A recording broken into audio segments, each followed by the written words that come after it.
আগের প্রতিষ্ঠানের কর্মী বলে কোনো স্বাস্থ্য বিষয়ে কোনো অভিজ্ঞতা ছাড়াই, যার কোনো এই মানে ঋণ আদায় ছাড়া তার অন্য কোনো কর্মকাণ্ডে জীবনে জড়িত হয়েছেন কিনা এমন কিছু আমরা দেখি না। সেই পরিস্থিতিতেও এই ভদ্রমহিলাকে দায়িত্ব দিয়েছিলেন। আরেকজন বিশেষ সহকারী ছিলেন সাইদুর রহমান, উনি ডাক্তার। তারপর ডিজি হেলথকেও এখানে ইনভলভ করা হয়েছে, সচিবকে করেছে, 5 জনকে করেছে, এবং আমি মনে করি যে রাইটলি পয়েন্ট আউট করেছে। এবং এই ব্যক্তিগুলোই মূলত বেশি দায়ী। এই দায়টা কী ছিল? তারা আগে যে পদ্ধতিতে টিকা ক্রয় করতো সে পদ্ধতিতে বাদ দিয়ে তারা নতুন পদ্ধতিতে গিয়েছিল যে টেন্ডারের মাধ্যমে দেবে। সেই প্রক্রিয়া এত জটিল করেছিল যে তাতে করে টিকা আমদানিতে দেরি হয়েছে। টিকার কিন্তু আমাদের অর্থের অভাব ছিল এরকম না। এর আগের সরকার বা ওই সরকার তাদের পর্যাপ্ত টাকা ছিল। যে 15 মার্চ থেকে এখন শুরু করলে 620 জন শিশু মারা গিয়েছে। সো এতগুলো প্রাণের যে অবহেলা, এই যে মৃত্যু, এবং আরও কতজন এটাতে হিসাবের বাইরে আরও কয়জন আছে আমরা জানি না, আরও কতজন অপেক্ষা করছে এর জন্য সেটাও আমরা জানি না।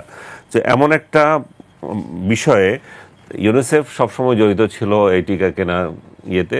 তারা 10 বার সতর্ক করেছে। এটা যদি তাদের গাফিলতি আমি দেখতাম যে তারা যদি এটাতে কিছু না বলতো, 10 বার সতর্ক করেছে, 5 বার লিখিত চিঠি দিয়েছে, অনুরোধ করেছে। হ্যাঁ, তারপরে মানে আল্লাহর ওয়াস্তে আপনারা এটা করেন সেই কথাও পর্যন্ত লিখেছে তাদের ইয়েতে। তো এই এত কিছু করার পরেও যখন একটা কার্যকর ব্যবস্থা নেওয়া না হয়, তাহলে সেই দায়ের জন্য ইউনুসকে দায়ী করতে হবে, তাই না? কারণ সে তার স্বাস্থ্য উপদেষ্টা, তার অন্য সাংবাদিকদের এই যে সিদ্ধান্ত গ্রহণ সংক্রান্ত জটিলতা এবং অবহেলার কারণে এটা ঘটেছে। অন্য কোনো কারণ এই পর্যন্ত কোথাও আসছে না, অন্য কোনো ইস্যু নাই। এখন এর আগেরগুলো একটার পর একটা বাতিল করা হয়েছে ইউনুসের বিরুদ্ধে যত অভিযোগ এনেছিল। এটা একজন এক্সিস্টিং এমপি করেছে। আমরা মনে করি যে অন্তত এমপির সুবাদে হলেও এটাকে আদালত রাখবে এবং এটা যথাযথ একটা সাজার ব্যবস্থা করবে। ইউনুস যেখানে থাকুক, তার স্বাস্থ্য উপদেষ্টা যেখানে থাকুক, এই দায় তারা এড়িয়ে যেতে পারে না। এবং আদালত আদালতে তাদের যদি কোনো ইয়ে থাকে তাহলে আদালতে তারা কথা বলুক। জি, ধন্যবাদ।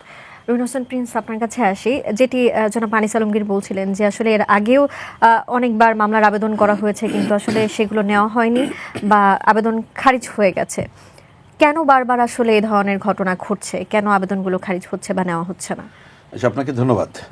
না, আমি প্রথম কথা আদালতের কথা বলার আগে বলি, দেখেন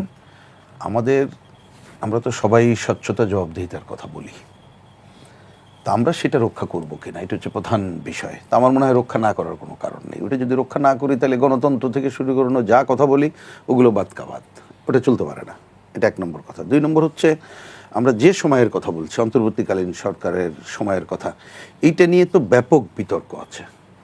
কারণ তাদের কাছ থেকে মানুষের যেহেতু প্রত্যাশাও বেশি ছিল, তাহলে সেই জন্য আমাদের কথাটা আমরা প্রথম দিন থেকে বলে আসছি, আজকেও বলি, প্রথম কাজ হচ্ছে বর্তমান যে সরকার আছে তারা ওই আমলের একটা শ্বেতপত্র প্রকাশ করুক। পুরো কাজের খতিয়ানগুলো আমরা জনগণ দেখতে চাই। সেই কাজের খতিয়ান দেখতে গেলে তখন যদি কোনো কারণে কোনো দায়ী কেউ থাকে তাহলে সেগুলোকে আমরা ট্রিট করতে পারবো এবং বাস্তব চেহারা বুঝতে পারবো। কথাটা এই কারণে বললাম, আমাদের কাছে কিন্তু ওই আমলের বহু ঘটনা এখনো অজানা রয়ে গেছে। আপনি টিকা নিয়ে কথা বলছেন, আপনি মার্কিন বাণিজ্য চুক্তি দেখেন, এখন সবাই বলে কেউ যেন জানে না, হয়তো এরকম আমি বলছি বোঝার জন্য। তাহলে অনেক ঘটনা আছে, তাহলে দরকার হচ্ছে শ্বেতপত্র প্রকাশ করা। এইটা যদি না করি তাহলে এই ইতিহাসের দায় কিন্তু সবার জন্য থাকবে বলে আমরা মনে করি। তৃতীয় বক্তব্য হচ্ছে, তাকে কি দায় মুক্তি দেওয়া হয়েছে ইউনূস সাহেব অ্যান্ড ওই আমলের সবাইকে? না, দেইনি। দায় মুক্তি গ্রহণযোগ্যও না। কেউ যদি দিতে চায় ওটা আমরা একমত হব না, গ্রহণও করবো না। সুতরাং এই কাজটা জরুরি। তাহলে এবার আসি, তাহলে একটা হচ্ছে রাজনৈতিকভাবে এই কাজটা করা দরকার আমার গণতন্ত্রের স্বার্থে, এখানে কোনো ব্যক্তি বিদ্বেষ টিদ্বেষ বিষয় না আর কি। এবার আসি মামলায় যে বললেন গ্রহণ করা না করা, এটা যেহেতু আদালতের ব্যাপার আমি সেটা নিয়ে মন্তব্য করছি না, কিন্তু আমি এই কথাটুকুই বলি যে দেখেন, যখন রাজনৈতিকভাবে এ ধরনের সংকটের সমাধান না হয়, মানুষের কাছে আর জায়গা না থাকে, মানুষের তো একটা আশ্রয়স্থল থাকে আদালত, এবং আদালতকে আমরা স্বাধীন সক্রিয় এই কথাটা বারবার বলি, কেউ কিন্তু অস্বীকার করছে না। সুতরাং আমি প্রত্যাশা করব যে আদালত, বিশেষ করে এখানে যেহেতু একজন এমপি সাহেব এই মামলাটা করেছেন, কারণ সেটা তো সেই অর্থে গুরুত্বপূর্ণ, যদিও একজন এমপি আর সাধারণ মানুষের একইভাবেই গ্রহণ করা উচিত। এ ব্যাপারেও বললাম যে মামলা মানে যে কেউ করলে তার যদি মেরিট থাকে তাহলে নেওয়া উচিত।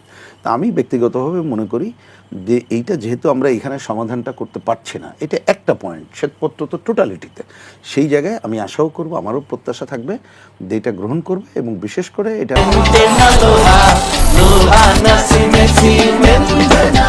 রাজনৈতিকভাবে শ্বেতপত্র প্রকাশ সহ ওই আমলে যা যা ঘটনা ঘটেছে সেটা আমরা জনগণের সামনে উন্মুক্ত করব, এবং আমরা যার যা করা সেটা করবে, এবং জনগণ তার বিচার সেই জায়গাটা করবে। এটা খুবই জরুরি।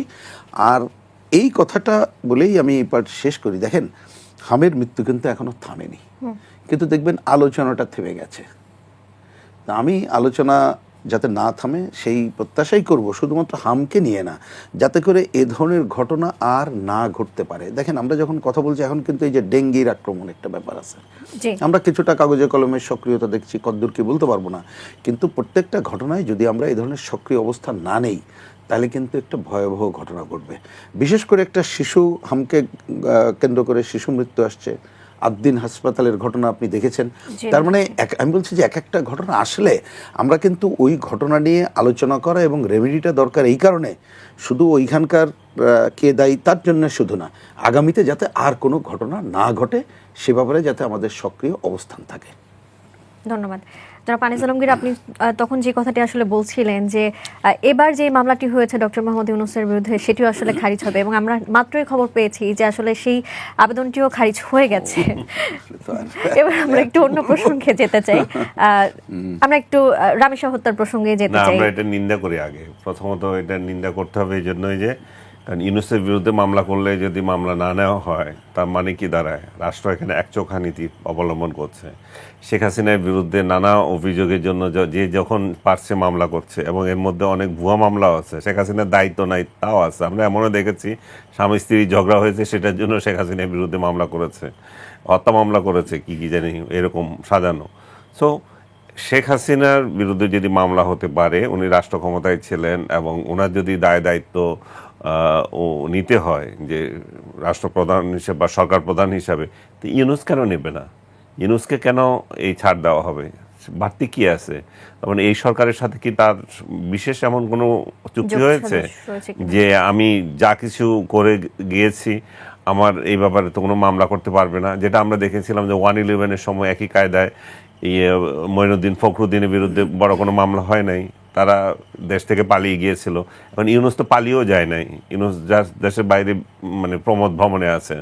তো তার বিরুদ্ধে কেন ব্যবস্থা নেওয়া হবে না সেটা কিন্তু জনগণের কাছে প্রশ্ন রয়ে যায়। একের পর এক তার বিরুদ্ধে মামলা হবে, এবং মামলার সত্যতা যাচাই করারও সুযোগ দেওয়া হবে না, আদালত জাস্ট খারিজ করে দেবে। সেটা কিন্তু মানে আইনের শাসন উপস্থিত আছে প্রমাণ দেয় না। জি, জনাব রবিন হোসেন প্রিন্স, আপনি কিছু বলতে চান? না, আমি একটা মন্তব্য শুধু এইটুকুই করি, আমি ঠিক বুঝতে পারছি না যে তাহলে কি ইউনূস সাহেব এবং তার গংদেরকে কি দায়মুক্তি দেওয়া হয়েছে? আমি এই প্রশ্ন রাখতে চাই। বরঞ্চ এই প্রশ্নের উত্তর আমি সরকারের কাছ থেকেও জানতে চাই, এবং আমি জানি না যে আইন এই রকমের যে খারিজের কাজটা এত দ্রুত করছে, হয়তো তাদের একটা লজিক আছে, কিন্তু সেই লজিকটা তারাও তাদেরকে বিবেচনা করা উচিত, যেইটা আসলে জনস্বার্থের পক্ষে যাচ্ছে না জনস্বার্থ পরিপন্থী আছে। কারণ আমি যে কথাটা আগেও বলেছি ওইটা বলেই শেষ করি, যে মানুষ যখন দেখে তার অন্য জায়গা থেকে সে কোনো সমাধান পাচ্ছে না, সে তো যায় আদালতের কাছে, এবং আমরা আদালতের কাছে যৌক্তিক আচরণ আশাই করি। কিন্তু এটা সেই যৌক্তিকতা প্রতিষ্ঠিত হলো বলে আমি মনে করি। এখানে আরেকটা বিষয় আছে যে মানে আপনার দায়বদ্ধতা কোথায়? তার মানে আপনি সরকারে থাকবেন, আপনি যা ইচ্ছা করে যাবেন, আপনাকে কেউ কিছু বলতে পারবে না। তাহলে ভবিষ্যৎ ইনস্ট্যান্স কি রেখে যাচ্ছে আমরা? ভবিষ্যতে তো দেখা যাবে যে এরকম আমি যা ইচ্ছা করে যাব, এবং এই সরকারও যা ইচ্ছা করে যাবে, তার বিরুদ্ধে যদি আদালতে যায় তাহলে তো এখন রেফারেন্স হিসেবে এগুলো আসবে। সো আমরা এই মামলাটা করা হয়েছিল কেন? ইউনূসের বিরুদ্ধে মামলাটা করা হয়েছিল এই জন্যই যে যাতে একটা দৃষ্টান্ত থাকে যে কর্ম অবহেলা করলে কি সাজা পেতে হয়, সেটা নিম্নস্তরের কর্মকর্তা হোক আর সর্বোচ্চ স্তরের কর্মকর্তা হোক। কিন্তু আজকে যেই একের পর এক আদালত যেই আমাদেরকে যেই ছবি দেখাচ্ছে, সেই ছবিতে মনে হয় যে আইন ব্যক্তি বিশেষ ভেদে ভিন্ন। আপনি একজনের জন্য একরকম আইন, আরেকজনের জন্য আরেক রকম আইন। ইউনূস তো আসলে এই ক্ষমতা দখল করেছিল বা ক্ষমতাতে এসেছিল বা এই দখলের চক্রান্তের পেছনে ছিল শুধুমাত্র এই জন্যই যে তার নিজের যে মামলাগুলো আছে সেগুলো খারিজ করার জন্য, এবং তার যে আর্থিক কেলেঙ্কারি আছে সেগুলো লোপ করার জন্য। ক্ষমতা আসার পর তো তাই করেছে। উনি ওনার নিজের মামলাগুলো সব খারিজ করে দিয়েছেন। উনার যত আর্থিক লেনদেনের অপকর্মের যে মামলাগুলো ছিল সেগুলো খারিজ করে দিয়েছেন। ওনার প্রতিষ্ঠানগুলোকে অভিযোগ আছে নিজের যারা পরিচিত বা নিজের যারা কাছের লোক তাদেরকে আসলে তিনি বিভিন্ন সেক্টরে যুক্ত করেছেন। হ্যাঁ, ওইটা তো অন্য বিষয়। নিজের লোকদেরকে যুক্ত করা একটা জিনিস, আর নিজে আর্থিক সুবিধা নেওয়া রাষ্ট্র থেকে তার নিজের প্রতিষ্ঠানগুলোর জন্য যেভাবে একের পর এক নিয়েছে, এটা তো জনবহুল। এটা সবাই মানে মানে সবাই জানে এখন, এগুলা নতুন করে পুনরাবৃত্তি করতে চাচ্ছে না। রাষ্ট্র ক্ষমতা এসেছিল লুটপাটের করার জন্য। এখন তার লুটপাটকে স্বীকৃতি দেওয়া, তার মানে তাকে আইনের মুখোমুখি করতে না দেওয়া এবং তার শাসন আমল সম্পর্কে কোনো শ্বেতপত্র বের করার না করার মানে ইয়ে নিয়ে বসে থাকা, মানে কোনো লক্ষণ না দেখানো, এই সবগুলো হচ্ছে যে ইউনূসকে আসলে ওয়াকওভার দেওয়া। জি, না, ধন্যবাদ। আমি 30 সেকেন্ডে খেলে একটা সাথে যুক্ত করি কথাটা। একটা হচ্ছে দেখেন, এই যে হামের ঘটনাটাই যদি মডেল হিসাবেই ধরি, আরো অনেক ঘটনা তো আছে, পুরো শ্বেতপত্র প্রকাশের দাবি এই জন্য। তাহলে আমরা এত কথার পরে ইউনূস সাহেব এবং তাদের কোনো কথা কি আমরা শুনেছি? শুনি নাই তো। তো বরঞ্চ আইনে যদি আমরা নিতে পারতাম বা এখনো পারি, আমি মনে করি যেটা পারার সুযোগ আমাদেরকে নেওয়া উচিত, তাহলে তারাও তাদের কথা বলতো। আদালতে সে যদি নিজেকে প্রমাণ করতে পারতো নির্দোষ, তাহলে তো আমরা তাকে দোষী কেন করবো? আমাদের তো অসুবিধা নাই। কিন্তু এটা একটা উদাহরণ থাকা খুবই জরুরি বলে আমি মনে করি। এ ব্যাপারে আদালত যদি ভূমিকা না নেয়, আমি আবারও পুনরায় উচ্চারণ করব, সরকার দ্রুততার সাথে এ ব্যাপারে ব্যবস্থা গ্রহণ করবে, এটা আমরা প্রত্যাশা করব। ধন্যবাদ। আপনার কাছে আরেকটি প্রশ্ন রাখি, যেহেতু মূল প্রসঙ্গে ঢুকতে চাচ্ছি আমি। রামেশা হত্যার 19 দিনে আমরা 6 কার্যদিবসের রায় দেখলাম, যে রায় হলো, এটি নিঃসন্দেহে একটি মাইল ফলক। আমরা বলতেই পারি যে দ্রুত বিচার হলো। আপনার কাছে কি মনে হয়, এটি কি দ্রুত বিচার নাকি ন্যায় বিচারের সাথে শুধু সমার্থক? না, এখনো বিচার সম্পন্ন হয়েছে এটা তো বলা যাবে না, কারণ এরপরে তো আরো পদক্ষেপগুলো আছে, আপিল করার সুযোগ আছে এবং তারপরে আছে। আমাদের প্রথম প্রশ্ন হচ্ছে, যে কোনো ঘটনার আপনাকে যে আইনের মুখোমুখি করে বিচারটা যথাসময়ে শেষ করতে হবে। আমরা কিন্তু যথাসময় শব্দটা বলছি। আপনি দ্রুত বললেই তো আপনি ডেকে কালকেই তো করতে পারবেন না, তার তো কতগুলো প্রসেস আছে। তো সেই প্রসেস যাতে কালক্ষেপণ না হয়, দ্রুত ওই কারণে বলা হয়। তা সেইটার একটা তারা যেটা সূচনা করেছে, এটা আইনবিদরা ভালো বলতে পারবেন। যদি সব প্রসেস কমপ্লিট হয়ে প্রাথমিক পর্বটা অতিক্রম করে তাহলে ভালো খবর। কিন্তু প্রশ্নটা দাঁড়াচ্ছে যে এ ব্যাপারে আইনবিদরা ইতিমধ্যে কিন্তু বলছে যে যেভাবে দুজনকে দেয়া হলো স্ত্রী সহ, তাতে কোনো প্রশ্ন থাকবে কিনা নিশ্চয়ই উচ্চ আদালত সেগুলো বিবেচনা করবে।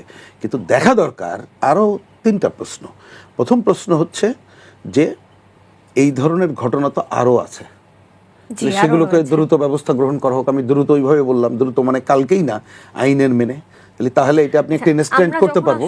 আরেকটা পয়েন্ট বলি, যে এইটাকে যদি আমি অন্য ঘটনাগুলো না করি, তাহলে মনে হবে যে এইটা যেহেতু সোশ্যাল মিডিয়া নানা কারণে সামনে আসছে, একটা ঘটনাই আমরা উদাহরণ সৃষ্টি, মানে কোড অ্যান্ড কোড উদাহরণ দেখিয়ে অন্যগুলোর দিকে আগাচ্ছি না। দ্বিতীয় এবং তৃতীয় প্রশ্ন একসাথে যদি বলি, এটা মনে রাখতে হবে যে এই ধরনের ঘটনা নিশ্চয়ই আমরা যারা এর জন্যে দায়ী তাদের বিরুদ্ধে কঠোর আইনের প্রয়োগ করব, কোনো দ্বিধাদ্বন্দ্ব নাই। 1 সেকেন্ডের জন্য দেরি করব না, আইনকে তার নিজের গতিতে চলতে দিয়ে। কিন্তু এর যে সামাজিক কারণে, সাংস্কৃতিক কারণে হয়, সেইটাকেও আপনারা মানে আমাদের সবাই মিলে যদি সেই প্রতিরোধ না করি, তাহলে কিন্তু আমাদের কোনো দায়িত্ব পালন করা হবে না, সেটাও আমাদের মনে রাখতে হবে। জনাব আনিস আলমগীর, গত 1 বছরের বেশি সময় ধরে আমরা নারী ও শিশু নির্যাতনের ঘটনা দেখতে পাচ্ছি, এবং এটি সঠিকভাবে নিয়ন্ত্রণ করা যাচ্ছে কিনা তা নিয়ে সাধারণ মানুষের মনে কিন্তু নানান ধরনের প্রশ্ন রয়েছে, এবং আমরা বিভিন্ন সময় আপনাদের সাথে এই বিষয়ে আলোচনাও করি। সাধারণ মানুষ আসলে যেই মামলাগুলো নিয়ে বেশি কথা বলে, সরকার সেগুলোতে বেশি তৎপর হয় এমন কথা শোনা যায়, কিন্তু বাকি মামলাগুলো আসলে কেন হারিয়ে যায়? সাধারণ মানুষ তৎপর হয় না বলে কি মনে হচ্ছে আপনার? না, এটি ডিপেন্ড করে কতটা নৃশংস সেসব বিষয় নিয়ে। এই যে রামিসা হত্যা বলেন, আসিয়া হত্যা বলেন, এর থেকে নৃশংস তো ছিল না। যে আপনি ধর্ষণ, তারপরে শিশু, তারপরে আবার তাকে হত্যা করছেন, এবং তার নিকট আত্মীয়, তার মা বাবার কাছ থেকে নিয়ে, এবং কাছাকাছি থাকা অবস্থায়, এগুলো অনেকগুলো এলিমেন্টস আছে যেগুলো মানুষকে বেশি আবেগতাড়িত করে মানুষকে এই নৃশংসতা সম্পর্কে মানুষকে সজাগ করে। সো এই কয়টা আলোচিত হয়েছে সেটাকে আমরা নেগেটিভলি দেখি না। আসিয়ার মামলা আমরা দেখলাম যে 31 দিনেই রায় হয়ে গেছে, তারপরে আমরা এই মেয়েটার রায় দেখলাম আমরা 19 দিনে হয়ে গেছে, এটা সুসংবাদ। কিন্তু কথা হচ্ছে যে এটার পরিণতি কি দাঁড়াচ্ছে, আমাদের যে ডেথ রেফারেন্স যেগুলো আছে হাইকোর্টে গিয়ে এটা দীর্ঘসূত্রিতায় পড়ে যায়, কারণ অনেকে পড়ে আছে সিরিয়ালে। এই জন্য আলাদা করে যদি দ্রুত বিচারের ব্যবস্থা না হয় বিশেষ বিশেষ মামলাগুলোর ক্ষেত্রে, তাহলে কিন্তু এটা ওই রায়ের মধ্যেই সীমাবদ্ধ থেকে যাবে। কবে যে হবে, এবং একটাও এরকম বড় ধরনের আমার খেয়াল পড়ছে না যে বিশেষ আলোচিত কাউকে মানে মৃত্যুদণ্ড দিয়ে দেওয়া হয়েছে বা যাবজ্জীবন দেওয়া হয়েছে, যদি আমি মৃত্যুদণ্ডের ব্যক্তিগতভাবে পক্ষে না। সো এবং আরেকটা কথা বলতেছেন সবগুলো নারী এবং শিশুদের যে এটা হচ্ছে না, এটার আরো একটা মানে সমস্যা আমি দেখেছি, আমি ব্যক্তিগতভাবে দেখেছি। আমি একটা কেসের ব্যাপারে খেয়াল করে দেখেছি যে এখানে ব্যবসায়ী কিছু নারী এই জায়গায় এই আইনের মধ্যে সুযোগ সুবিধা নিচ্ছে। তারা বিবাহের প্রলোভন দেখিয়ে, নাকি প্রেমের প্রলোভন দেখিয়ে এই যে ধর্ষণ, এটা বন্ধ করতে হবে। এটা কিভাবে রোধ করবে, আমি একটাই সূত্র, সেটা হচ্ছে তার বয়স নির্ধারিত করে দেওয়া। একটা মেয়ে কত বছর বয়স পর্যন্ত প্রলোভিত হতে পারে অন্যের দ্বারা, কিন্তু আপনি 50 বছরের মহিলা, আপনি 40 বছরের মহিলা, আপনি আবার 12 বছরের শিশু বা তরুণী বলছেন বয়স ঠিক করে দেওয়ার কথা, কিন্তু আমরা দেশের বিভিন্ন পর্যায়ে কিন্তু এটিও দেখছি যে 71 বছর বয়সী একজন বৃদ্ধা, তাকেও কিন্তু ধর্ষণ করা হয়েছে, এমন ঘটনাও কিন্তু আমরা দেখতে পাচ্ছি। আপনি রাইটলি পয়েন্ট আউট করছেন, ওইটা হচ্ছে একটা অবক্ষয়, তার বিরুদ্ধে আপনি মামলা করছেন। কিন্তু আমি যে জিনিসটা বলতে চাচ্ছি যে এই যে বিবাহ সংক্রান্ত যে মামলাগুলা, এইটা এখানে জট পাকিয়ে আছে। স্বামী স্ত্রীর মধ্যে ঝগড়া হয়েছে, কিছু একটা হয়েছে, সেগুলো এখানে এসে জট পাকিয়ে আছে। এই জট পাকানোর ক্ষেত্রে আপনি যে বললেন 71 বছরের বয়সী মহিলাকে ধর্ষণ করেছে, বা এই যে 10 বছর 5 বছরের শিশুকে ধর্ষণ করছে, এগুলো তাহলে একটা জটের মধ্যে পড়ে যায়। তো ওইখানে যদি একটা বয়স নির্ধারণ করে দেয়, তাহলে দেখবেন যে আপনি অধিকাংশ মামলা ওইখান থেকে এমনি খারিজ হয়ে যাবে। হয়তো ফ্রড মামলাগিরি করা, এবং পুলিশ এবং আইনজীবী, আদালত একটা চক্র এই ধরনের মামলাতে জড়িত আছে, এবং এই মামলাগুলো যত কমবে আপনি দেখবেন যে এই মামলাগুলোর সাজা, মানে এই মামলাগুলোর বিচার প্রক্রিয়া তত ত্বরান্বিত হবে। ধন্যবাদ। রুহিন হোসেন প্রিন্স, আবারও আপনার কাছে ফিরি। বিএনপি নেতা রাশেদ খান তিনি অভিযোগ করেছেন যে এনসিপিকে ধীরে ধীরে জামায়াতে ইসলামীর আরেকটি প্রতিষ্ঠান বা প্রোম্যাক্স সংস্করণ হিসেবে দাঁড় করানো হচ্ছে, এবং